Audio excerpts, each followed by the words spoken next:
Chuck here, and welcome to another Diecast Breakdown. This is another one of our pre-recorded interview series.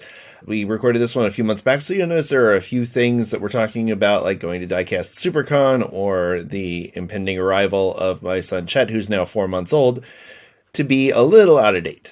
But like I've said before, family stuff came up. We all had different projects we were working on, but we kept recording interviews, and so now those interviews are coming out, and we are recording new ones. We just had a great one with Eddie Castro at Maisto, and can't wait for that one to come out. We had talked to him live at Diecast SuperCon, and we were able to sit down with him again and talk without the technical difficulties that we were having with the live stream. And it's a much better conversation, a lot more fun. So I'm looking forward to that coming out. And we are doing more live videos. Those will probably be starting in June once David's family projects that happen on the weekend kind of calm down a little bit, and he'll have a little more time to join us live. So the goal is to have at least one live episode per month, ideally one every other week, while we continue to have these longer, more in-depth pre-recorded interviews. But we will see how it goes. We are doing this for free, basically. And while we do get some support from our members and our patrons, which helps a lot, this is still very much not our day job. Again, thank you to everybody who has stuck with us, who's attended the live shows, who's bought the merch, who has pledged on Patreon and become members. It really helps a lot, really motivates us, keeps us going. Eventually, I would like to move this into being more of a full-time thing for me as a content creator. Of course, not just Diecast Breakdown, but a whole bunch of other projects. Keeping this going has been a huge motivation for me, and you being here along for the ride has been really helpful. So thank you again for doing that. So on to today's episode. We're talking with Xavier at Diecast Show Customs. A lot of people know Xavier. He has a very popular YouTube channel. He does a lot of amazing tutorials. So me as a customizer, I was super excited to sit down and talk with him about some techniques. He had some really great tips that I learned from, and I'm sure you will too. He also talks about his history working with full-size cars and BMX bikes and doing all sorts of really cool custom stuff. And it's a really engaging, really fun conversation that I think you're really going to enjoy. Again, thank you for liking, subscribing, all that good stuff. And without any further ado, here's our interview with Diecast Show Customs. You're watching Diecast Breakdown with Chuck Ellis, David Johns, and Mark McHotwheel. So sit back, strap in,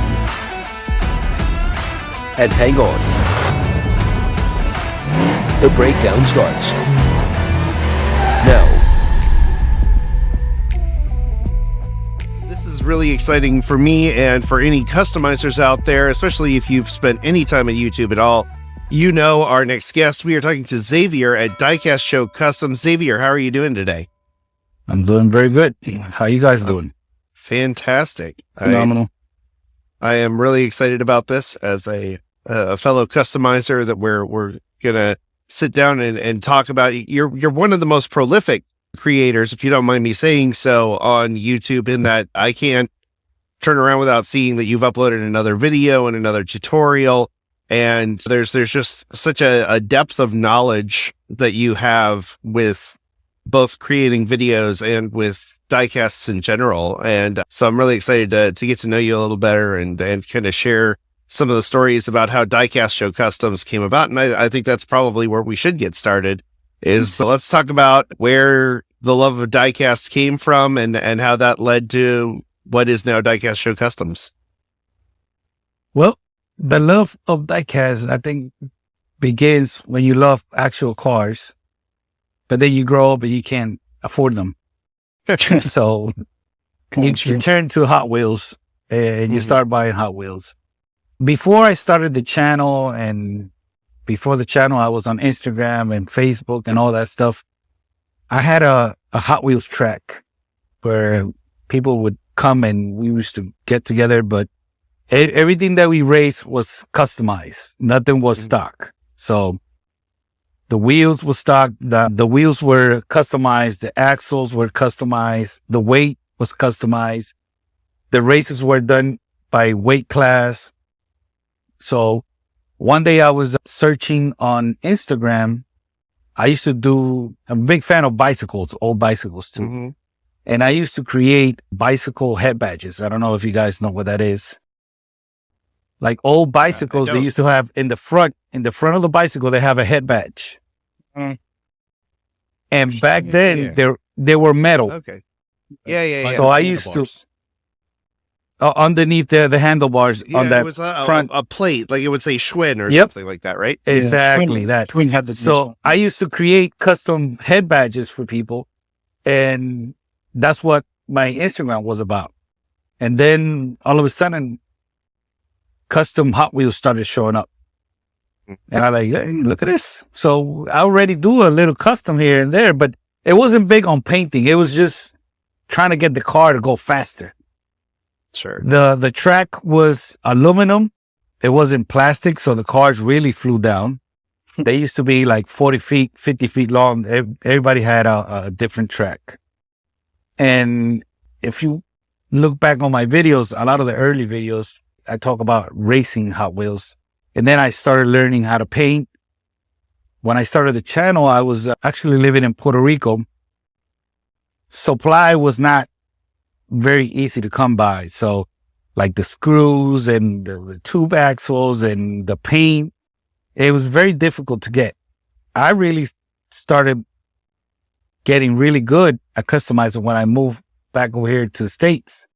And all I could do is just jump on the internet and just order stuff and I could get it. That's when I started getting all that stuff. I still got a few customs from the beginning where they're not even screwed in. They just got a big block of JB Weld underneath. I think we all did. Yeah. We all start somewhere. So when we're Xavier, when we're talking about cars on an aluminum track and you're talking about like performance based Hot Wheels racing, are we talking about like putting the wheels at an angle so there's less of the wheel on the track? Well, you don't put the wheels on an angle. You use a Dremel and a blade and you carve out the wheel. So it's not straight anymore. Less friction. So back then, I don't know if you guys remember the Johnny Lightning Speed Rebels.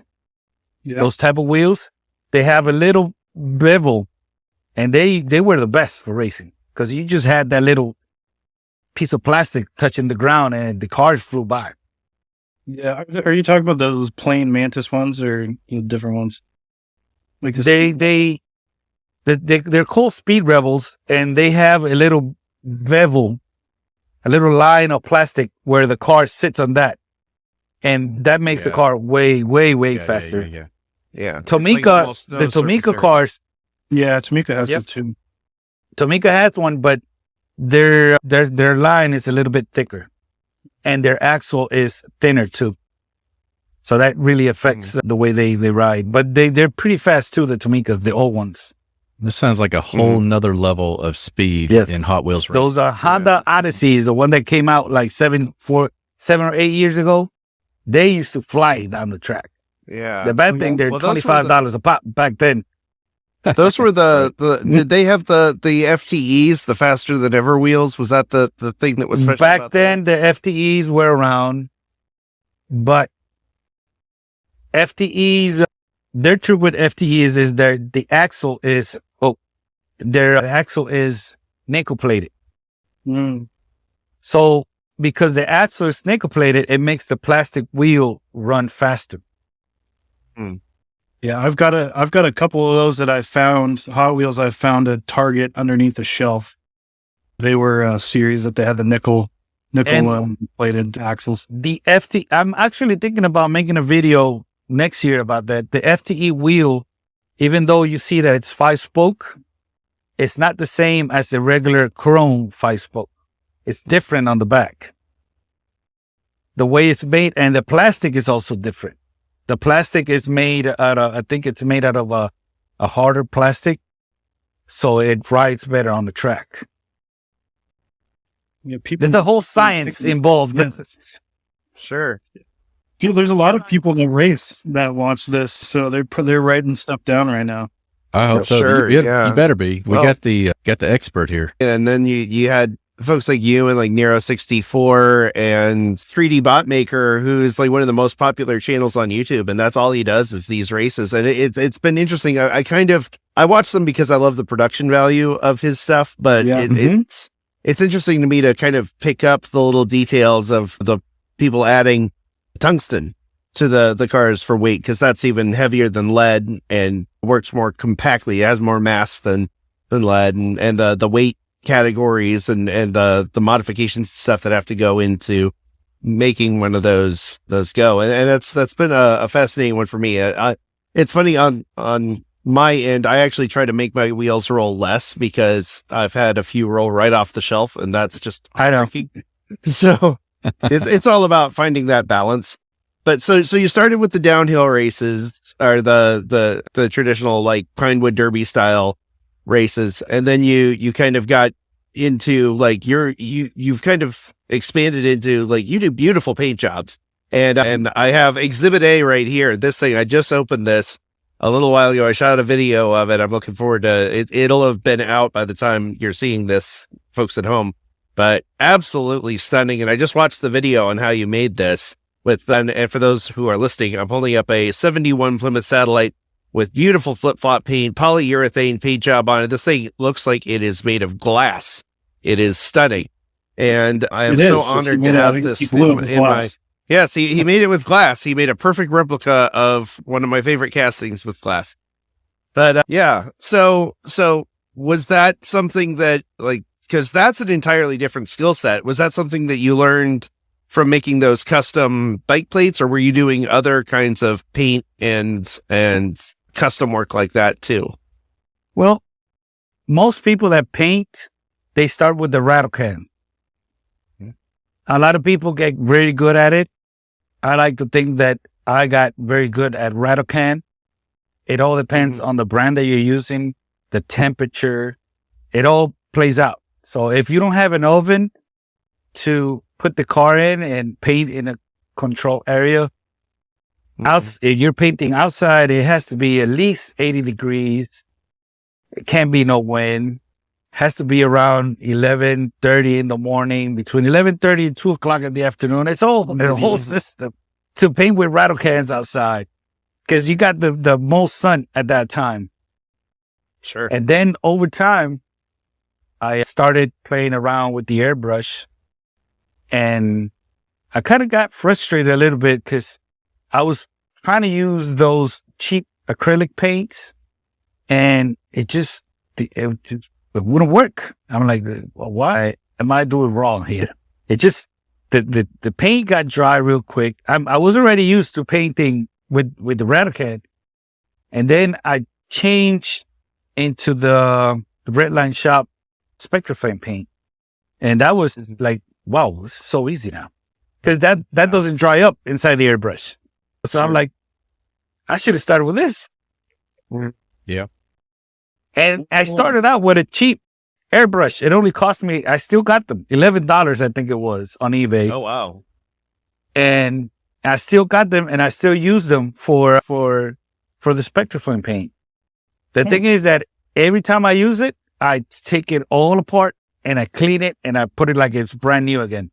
That's the thing. And, like, people don't realize the importance of the quality of the paint matters, and the cleanliness of the brush matters. And it's like the actual painting is such a small part of the process. Like, it's all about, like you said, getting those factors the right. prep. And where I'm at in Florida, and I'm sure it's kind of the same in like a place like Puerto Rico as well, where you've got like a tropical high humidity environment, getting that outside temperature right, or having a spray booth or something where you can take it in and have it be in a place where it can dry out properly, because in Florida, especially, dry times can take 3 or 4 times as long as they should, just because of the humidity. And when you're doing junker builds like I am, that's fine. You can usually work around that, and it doesn't matter if you get a fingerprint or something, cover it up.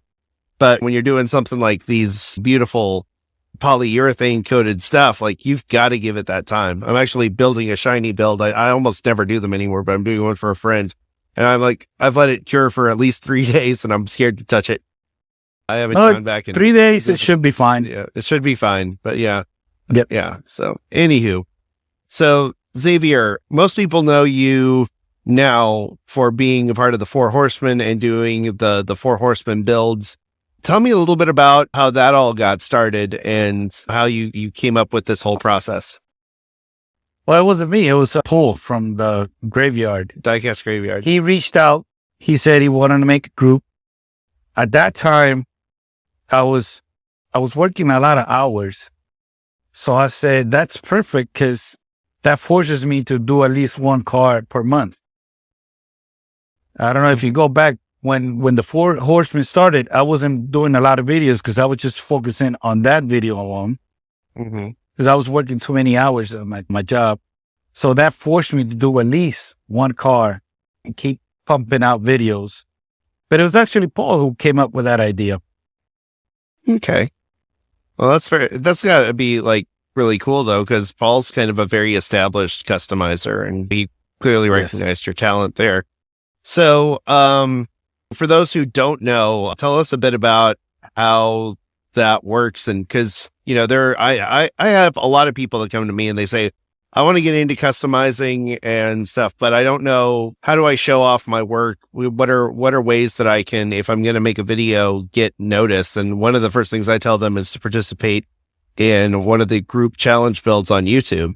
And so the Four Horsemen, the Three Blind Mice, I'm not sure what the status of them are currently. I know they kind of disbanded for a bit, but those kind of builds, like the challenge builds, are a great way to establish yourself, get to know some other builders and show off your work. So if somebody were interested in participating in a Four Horsemen build and they had never seen the Four Horsemen before, what would you tell them?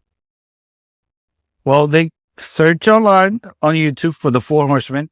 At least on all my videos, you're going to find an email.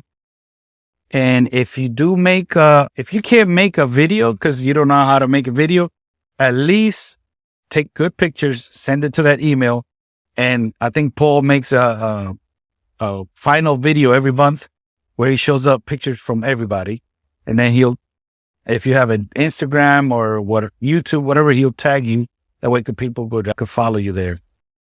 Because with the making of the video is that a lot of people are scared because they don't know how to hold the camera, how to record themselves while doing stuff. So at the beginning, I suggest just show the car before you start and then maybe take pictures as you're working along. And then from the pictures, you can make a video.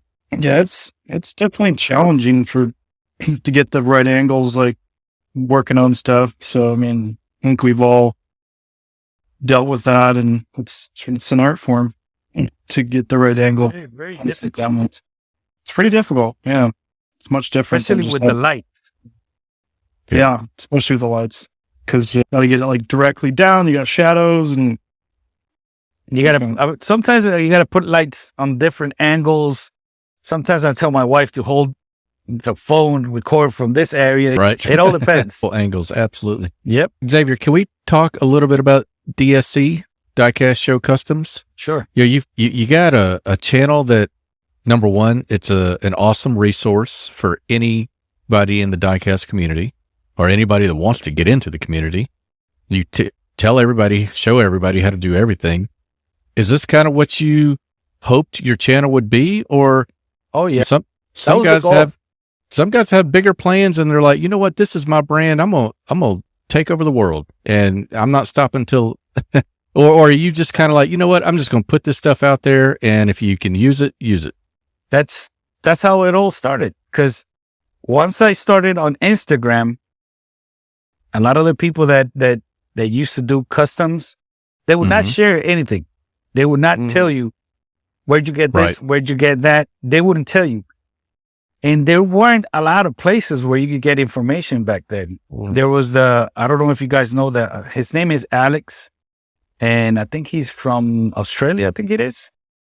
He has a website where he posts tutorials to, and that's one of them. And then I found, is that My Custom Hot Wheels? Yeah, I think that's My Custom Hot Wheels.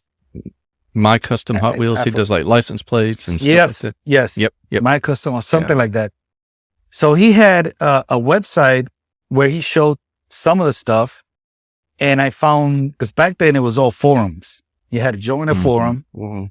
and on that forum, people would share pictures. And that's the first time I saw the 116 axle tube being used to create a custom axle. Hmm. I was like, maybe 10 years ago. Right. And it was an old forum already. So it was old information. A lot of people weren't going inside that forum anymore. Mhm.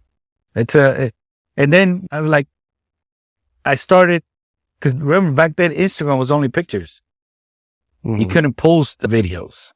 So Yeah. I would just put pictures of what I was doing and people wanted to know. So I'm like, I guess I'm going to have to jump on YouTube to create videos and show people how I'm doing this stuff.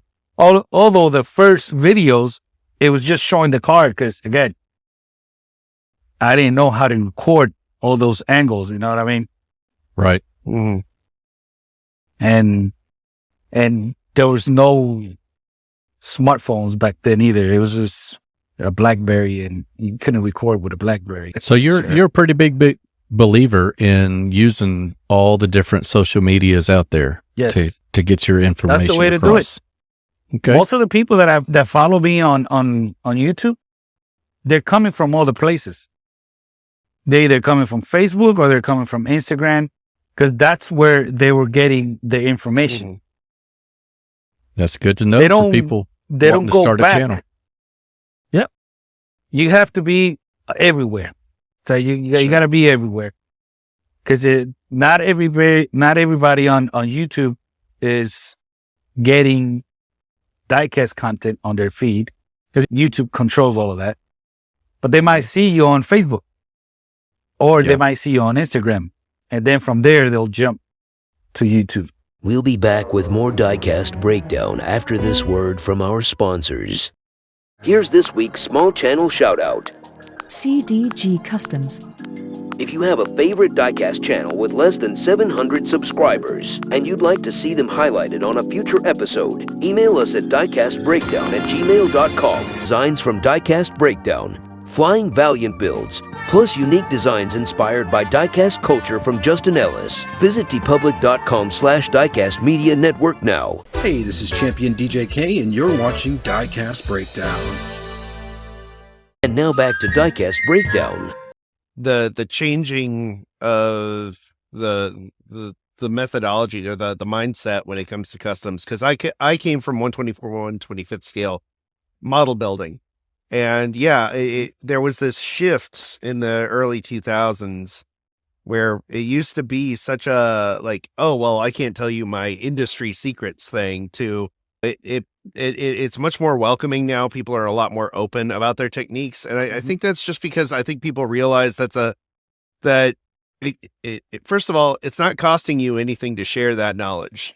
Sure, you worked hard for it, but you can share that and build the excitement in the community and get more people that are doing what you're doing and excited about it. You know, that's the great thing, and that's what I love about your tutorials is you're sharing stuff. And I was just watching your how to remove the plastic base from a car and keep the rivet with the soldering iron. I was like, that is so brilliant. I would have never thought of that. And where that comes from? No, where? That comes from racing. That's how people Really? used to Okay. cheat. They will pop open the car like that, polish the axles, put it back together, and then race it like they haven't done anything. Like nothing ever happened. Yeah. Yep. What you talking Yeah. about? Looks stock to me. It's got the rivets. Up Got the the hood. rivets. Up the hood. Let me see Yeah. what's under there. Yeah. That's That funny. ain't no 10-second car. But you know, that's really clever, because I'm going to be able to use that, because I'm doing we've got this Diecast Con coming up in March that we're going to, and I'm doing a bunch of customs to give out to folks at the show. And I was trying to think of a way to do them quickly, and they're all plastic based cars that I'm doing. I'm doing cruise bruisers and I'm doing 70s vans, and they all have plastic bases. And I was like, this is going to be so much quicker. Yeah. So That'll instead of help. having to Takes drill practice. and tap and It but takes I lot of have a big, practice, though. yeah. Well, I've got a few cars I can sacrifice and practice on. But yeah, I think that's so cool, because like I said, it used to be, and there's still some guys out there that are like, oh, I can't tell you my secrets, and I'm like, look, come on, man, nobody's gonna steal your job over this. They usually Nobody's sell gonna. the cars. When the Yeah. people don't like to share, it's because they sell them. Yeah. Fair, and that's fair, I guess. If you're making your living doing that, like there is a guy that I know in town, and he does really good weathered builds, and he sells his cars for their 1/18th scale die casts, and he sells them for $300-400 a car. So in that case, yeah, I get it. That he does that full time. That's his job. But the hobbyist guys, when they would start getting trade secrets, blah blah blah, and I'm like, come on, dude. But yeah, I love now that there's, for every one of those, there's like 5 guys on YouTube that are more than willing to show how they do it. I love your tutorials. There's a guy, Luke Towen, who does these really good dioramas. He's an Australian guy, and he shows everything. And it's really awesome because he's doing top level stuff on HO scale stuff, which I then take and I buy for 1/64 scale stuff. But yeah, and it's it just kind of feeds back into the community and builds this really good group, and that's one of the things that I love about these group builds. And it kills me that I haven't been able to participate more. I loved doing the Mars rover or crawler, I should say, and I was really appreciative that I was brought on as a guest horseman for that. And even then, I was still like, I'm personally on a journey of finding balance in being able to do the hobby and my real life and still do stuff like this. And for those who are listening, I'm about to have my second child as of recording this. So hopefully all of that has been sorted by the time you're hearing this, because we're 3 days from due date right now. And just like, if you start getting overwhelmed, the folks who are listening, you're not alone.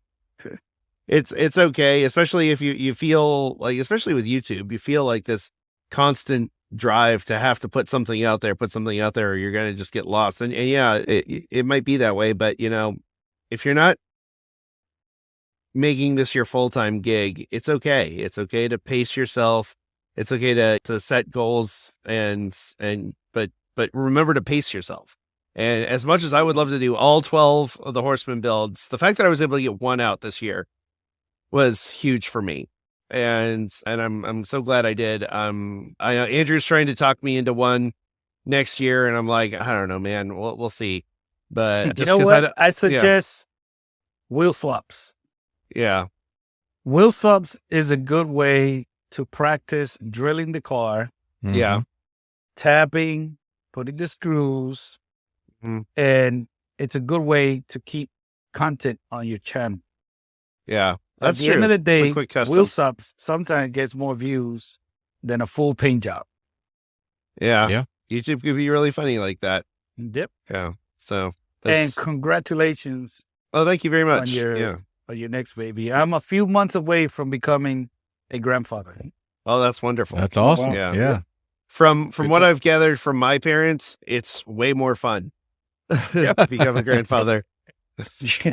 Yeah. Yep. So you have them for a little time. There you go. Here. Exactly. Take it back. Exactly. Yeah. Well, Here, I crammed this little monster full of sugar. Have fun. Yep. Yes.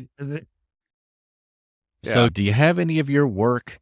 Our viewers love seeing examples, especially when we have fantastic customizers like yourself on. Is there anything close by you can maybe talk us I had a few through? things here. Yeah, tell us and maybe what inspired each one.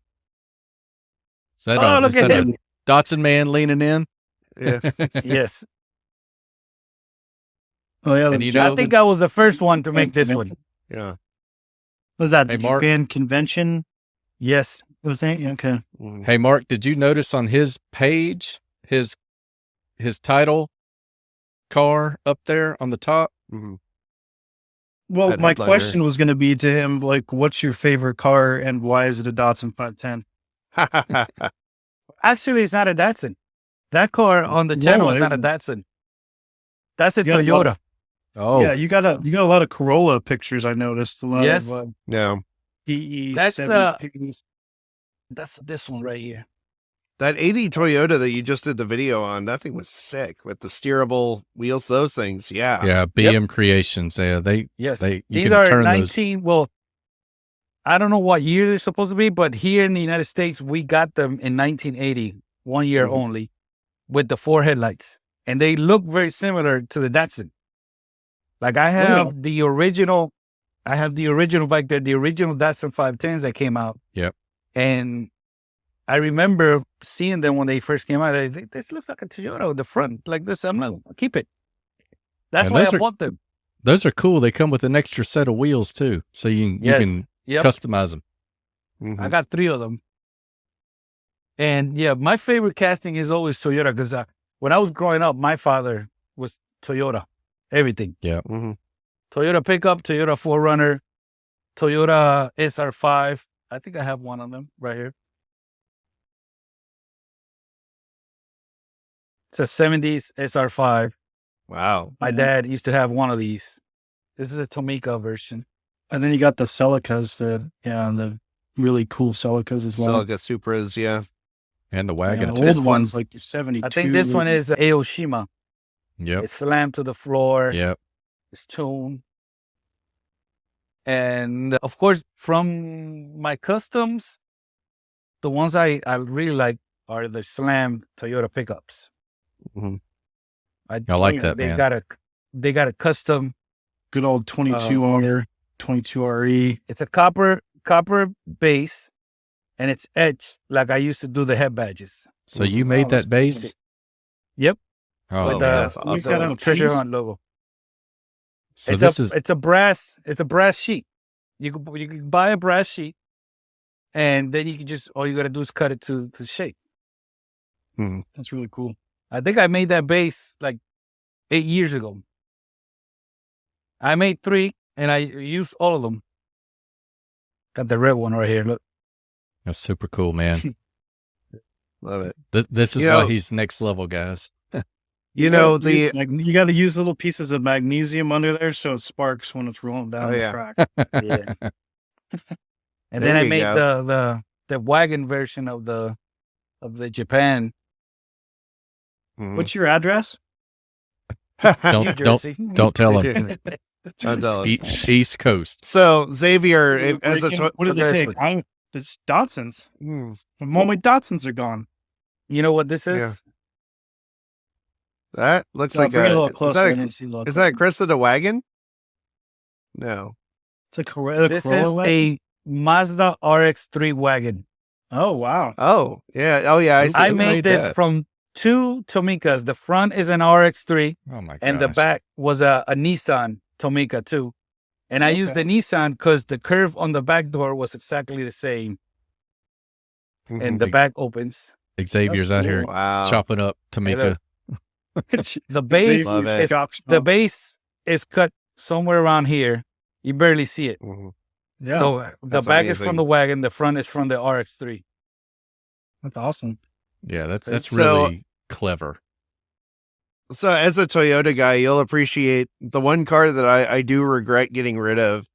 It was a 1982 Toyota Cressida Elegante edition that Oh, yeah. I had. And Inspector plan on that one. yeah. This is Wow. a copy Look of at the that. one they gave out on that Hot Wheels, the Legends tour. Mm-hmm. Mm-hmm. You could only get one on that machine that they have, like the van. They have a van that goes around, and you could. I don't know if you had to buy something.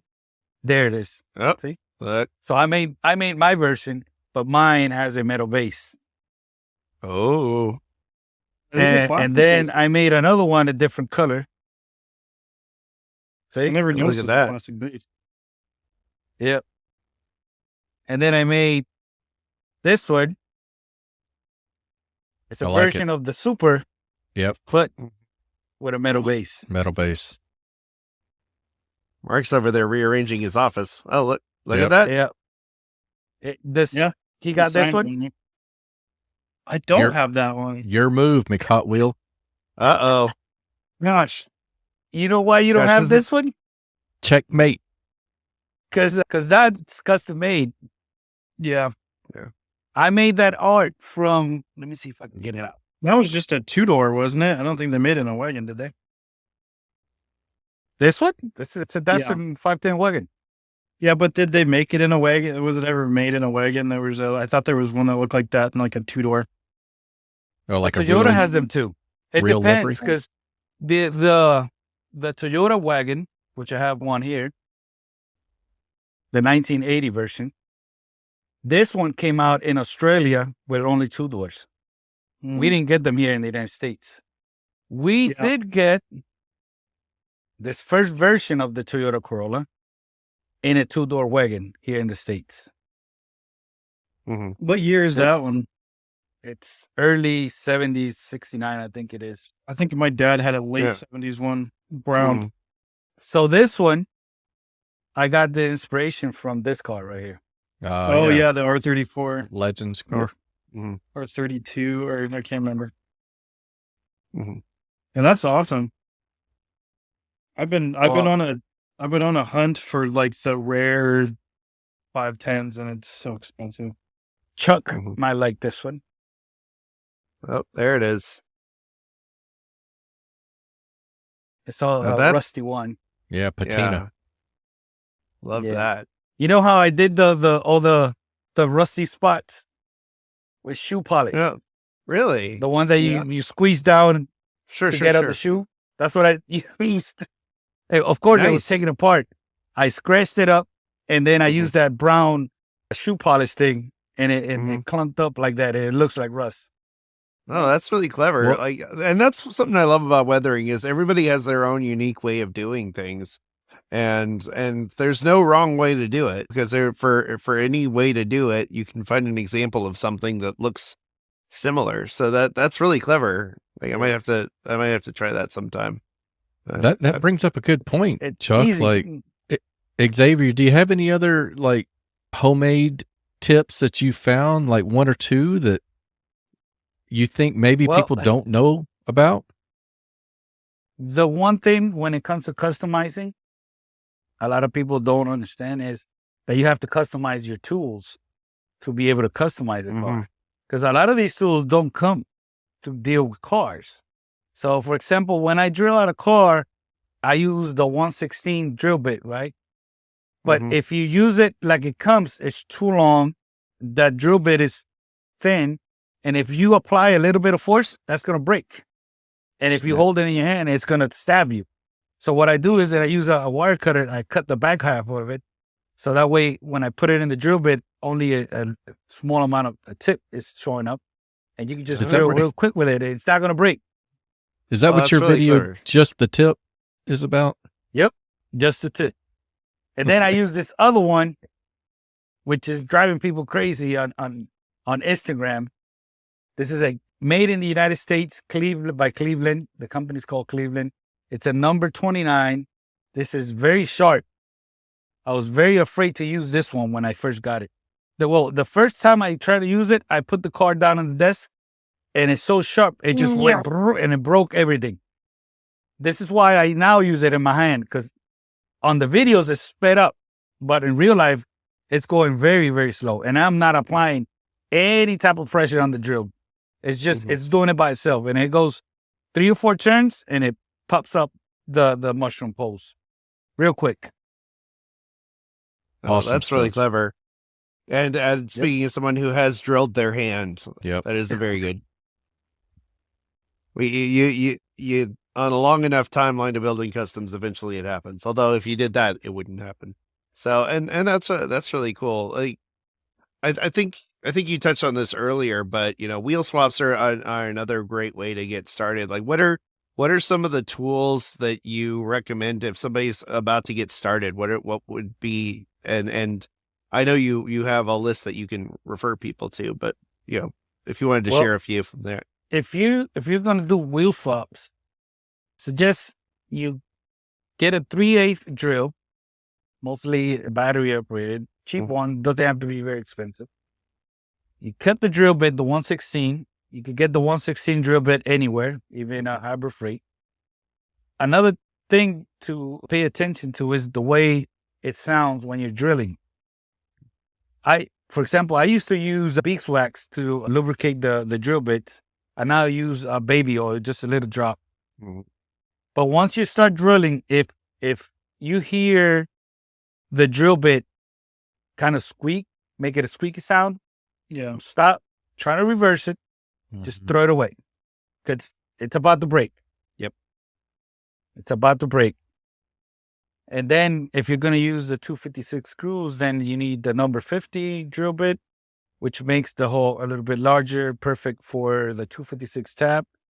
And that's it. It's just practice. You got to practice. That's why I love wheel stops. A lot of people hate wheel stops. They call it not custom, but you can't get into making customs you got to learn how to do wheel stop first. That's where we all start. And you gotta take a few bases off of some junkers before you ruin the one that you've got for your custom. And then eventually you get to the red line area, and then when it gets to the red lines, it's a little bit more difficult because those little tiny yeah. No, But I was able to do the 616 both. Made in the United States and the one made in Hong Kong. I got all 32 up there. That's Some awesome. of them are Man. doubled. Yeah. Like the Volkswagen, I got doubled. Learned that for me, the best thing to do is to have a spare, especially if you've got if you're doing it for a special project like the Four Horsemen build, have a spare because something might go wrong. You might break the windshield, or you might cut too far, and especially if you're trying to do things like opening doors or something, having a spare is critical. Back then, if you wanted to make a car with opening doors, you needed to have two cars. Yeah. Because getting a blade that was very thin where you could reuse the door was very difficult to find. So you had to cut the door in one car, mess up the whole car, and then on the other one, cut on the inside, and then fit the door on the other car. Oh, that's how it used to be. That's right. Hey, Xavier, That's how it used to be done. Before we were talking on the show, you were mentioning to me that there is a enormous market in the Spanish-speaking community for customs as well. And I would love to see, there's a guy named Gabriel who has Hot Wheels 24/7. He's got an amazing Ferrari collection. Supporter of the show? Yes. Yeah, we'll get him on the show one day. But for any Spanish-speaking viewers and listeners right now, do you have any channels that you might want to throw out for them? I have a Spanish channel. Awesome. I got a Spanish channel. I have how would they find that? 9,000 subscribers. Wow. Awesome. On that channel. Yeah, it's Diecast Show Customs Espanol. Perfect. Nice. Perfect. We'll make sure to link to both of those. Yeah. So, because when I started doing tutorials, a lot of people coming from Facebook, from other groups, from Mexico, Argentina, Chile, they wanted to learn and hear everything in Spanish. So I'm like, well, the first thing I tried to do was put subtitles.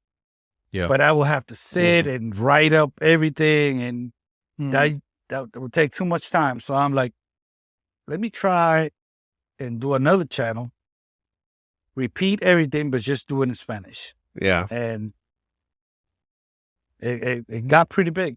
Yeah. It's either that or do it the Nesto way and just kind of, how he does, he does the first bit in one English part in English and another part in Spanish. Yeah. Well, when sign language. Yeah. When you're bilingual, for me at least, like if I'm watching a movie and I know that they're talking Spanish and the subtitles in English, I can't watch it. Sure. And vice versa. It's got to be one language, because then you hear English, but your brain reading in Spanish. It hasn't switched channels yet. Yeah. Yeah. So that's why I opened up a whole Spanish channel for that. Oh, that's and smart. I got people from Spain to all down South America. Yo, we're all little boys. We all like cars. So Yep.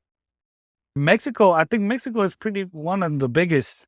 Oh yeah, area for Hot Wheels. Yeah, they're on top of everything. Yeah, I watch a few that are even some of the ones like Customs Mexico, and there's another guy, Sultan Customs, that his stuff is all in Spanish. Sultan Tuner, that's him. Yep. Yeah, his stuff's really good too. And sometimes you don't need to know the language. It's just sit back and enjoy the cars. Yeah. So, yeah, those are really great. That is one of the things that it took me the longest to understand about YouTube. Because the tutorials are great for people that want to learn, but if you want to get people to watch your other videos, you got to make videos for everybody, not just the people that like diecast. Sure. Yeah. So if you make a video that anybody could watch it, especially at night when they can't sleep, they'll just keep sharing it and they'll keep watching. They'll keep coming back. Well, Especially if they hear the sound of the drill or the Dremel. And when you edit everything, and if it sounds too loud, you lower the volume a little bit so it doesn't show up on camera like all crazy. A lot of people like the sound of the tools. sure. So you're getting into the Little ASMR. Yeah. Yeah. There you go. Love it. All the markets covered. Next year, other than restorations and making customs, I got a little track set up. So I'm thinking about making customs specifically to race and show people everything when it comes to making the axle, like where to get nickel plated axles. I got a place for that. Nice. I got a bunch of secrets. Oh, that's really cool. How to lubricate them. Yeah, because when I started, I used to use this right here. This is a graphite. Yeah, like This Pinewood is Derbies. This is used on the keys, so when it's cold, it doesn't freeze. Yeah. But I used to put a little bit on the axle and then shake it, but you will have to like spin it to make sure it's crushed down and all that stuff. The thing is that then you have to clean it up. You just can't leave it there. Once you're done racing, you got to clean all that gunk. You got to take it out and leave the car ready for the next time, because this will get gunked up and it'll actually make your car slower if you don't clean your car. This is why I don't use this anymore. I have another method. Yeah, then people will be going, too slow, Junior. Definitely. Everybody can drink. You mentioned 3D bot maker. He made, I think 2 years ago, he made a call for customizers to make cars, and you had to add weight to them so he could race them. So he got so many cars that he had to shut it down. Yeah. And I think he still makes video on all the cars that he got.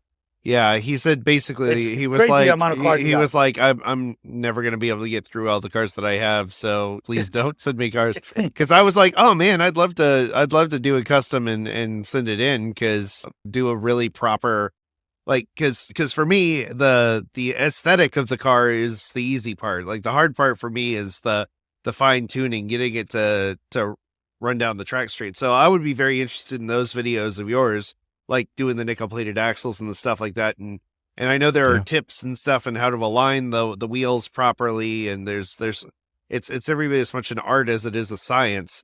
So I'm going to be very much looking forward to those videos when you make those. And the car is very important too, because Sure.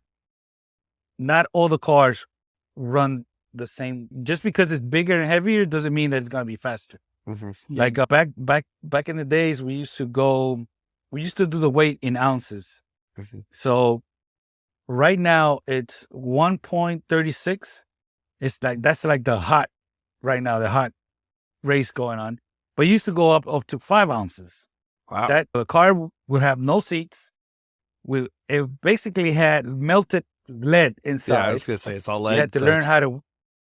Yep, all lead inside.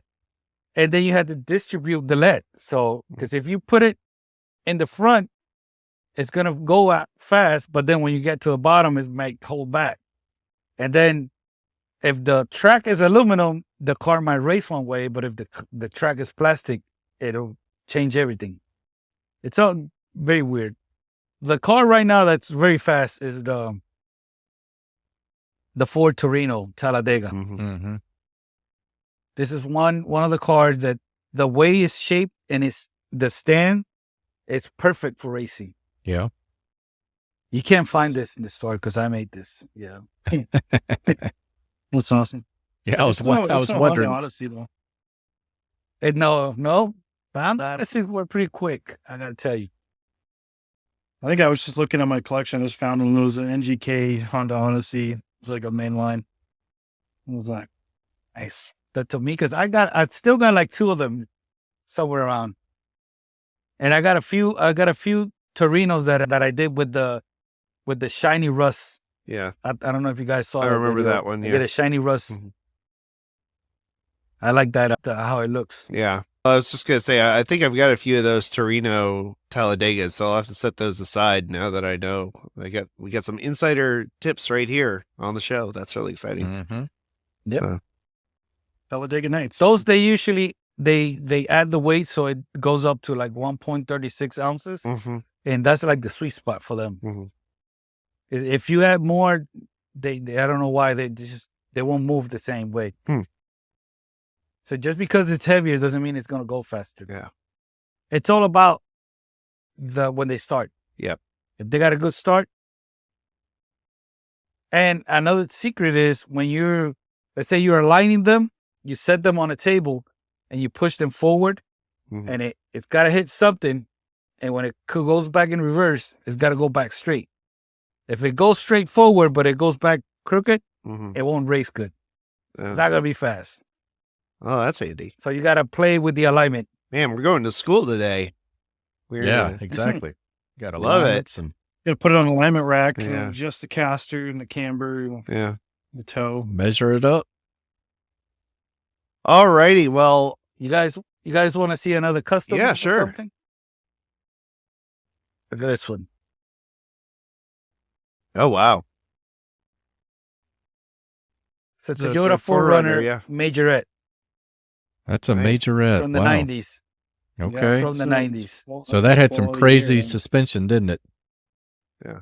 Did it Yes. ha- got the- And I had the wheels made just like the original ones. Oh, wow. Nice. If you see the rim is just like they used to come Mhm. That's with the original 4Runner. That's that so is cool. attention to One detail. off. I really like that 4Runner. Awesome. Well, very cool. Well, Xavier, we could talk all night, customs and racing and all that stuff, but we want to get you back to your bench, and I know Mark's got to get back to his. But before we go, tell folks once again where they can find you, follow you, if they want to reach out to you, how to do all that stuff. Diecast Show Customs everywhere. Yep. If you want to watch in Spanish, Diecast Show Customs Español. Love it. Facebook, Instagram, TikTok, Mm-hmm. everywhere. Twitter, everywhere. everywhere. It's Yeah. everyone. Awesome. Well, yeah, well, we'll be sure to link to as many of those as I can find in the description below. Be sure to check them out. We'll definitely link to the Use YouTubes at least. MySpace. Yeah, Friendster I account. never had MySpace. I don't know why. Never had. Man. It Never- still exists, so it's still out there. I'll check it out. Yeah, I still have one, man. My wife and I still have that's one. amazing. So, It's a secret communication. well, Xavier, again, it's been a delight. Thank you so much for coming on. We'll have to have you back on again, especially once you start doing more of those racing builds and talk more about that, because that's definitely a blind spot for, I think, all three of us on the show, because none of us have really done a lot of diecast racing. So that'll be cool to get some more knowledge dropped on us. So, all right. Yeah. Well, very cool. It's kind of cool to race customs. Yeah. I'm gonna, like I said, that's one of those things that I want to do, and I just haven't had a chance to yet. But if I do, I will make sure that I credit Diecast Show Customs as my sensei in foraying into the world of racing. So, all right, well, thanks, and we'll see you again real soon, Xavier. Peace out. Don't touch that dial. Diecast Breakdown will be right back after these messages. This episode of Diecast Breakdown is brought to you by you. That's right.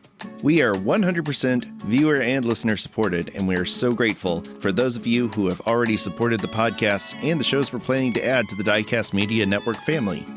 You can find out more about how to support this project by visiting diecastmedianetwork.com or email us about sponsoring an episode at diecastbreakdown@gmail.com. The best way you can support what we're doing right now, though, is to subscribe and share these episodes with your family, friends, and Facebook groups. Anyone you think would enjoy what we're doing. Any extra attention we can get early on will go a huge way in helping this project grow. Thank you so much for sharing this journey with us. Hello, this is Diecast Dude from the Netherlands, and you are watching Diecast Breakdown. This presentation of Diecast Breakdown is brought to you by Twice Diecast and Dotson Man Diecast on YouTube. Please visit their links in the show notes and subscribe to their channels for more epic diecast content. Alright guys, it's Mad Vision here. You guys are watching Diecast Breakdown. And now, the thrilling conclusion of this week's episode of Diecast Breakdown. All right. Well, as you saw, that was a really fun, engaging interview for all of us. Mark got to talk about JDM stuff, which I know was very special to him. And for me, again, as a customizer, very cool to sit down with somebody who knows significantly more about customizing cars than I do and pick up a thing or two and learn a bit about diecast racing and some of the tips and tricks that he's learned along the way. So again, thank you for joining us for this pre-recorded series. We will be back next week with another pre-recorded episode. This time we'll be talking to Chris over at SK75 Works. You may have seen his YouTube channel, Sideways King 75, and some of his amazing scratch building that he does over there. He also does a lot of really cool fabricating, and he has amazing kits for sale on his shop. I'm really excited to talk to him more about that. He's doing a ton of great stuff for the diorama crowd and for the people who really want to put some effort into how they display their diecasts, such as myself. So stick around for that. Thank you for liking, subscribing, ringing the bell, all that good stuff if you're watching us on YouTube, and rating us 5 stars if you're listening to us on the audio feed. We so appreciate you being here, supporting the show, sharing. We get so much great feedback every week on this. And again, thank you for that. That's what keeps this show going week after week. And again, a special shout out to our patrons and our members. You can find out how to join their ranks over at diecastbreakdown.com or by clicking the join button at the bottom of this YouTube video. As always, I want to thank you for coming along with us for the ride. So until next time, stay fresh, cheese bags. Thanks for listening to Diecast Breakdown. If you enjoyed today's show, please rate us 5 stars on Apple Podcasts and tell a friend to listen in. Find Diecast Breakdown on your favorite social media platforms or visit diecastmedianetwork.com to learn more about this and our other projects. Diecast Breakdown is a presentation of Flying Valiant and the Diecast Media Network.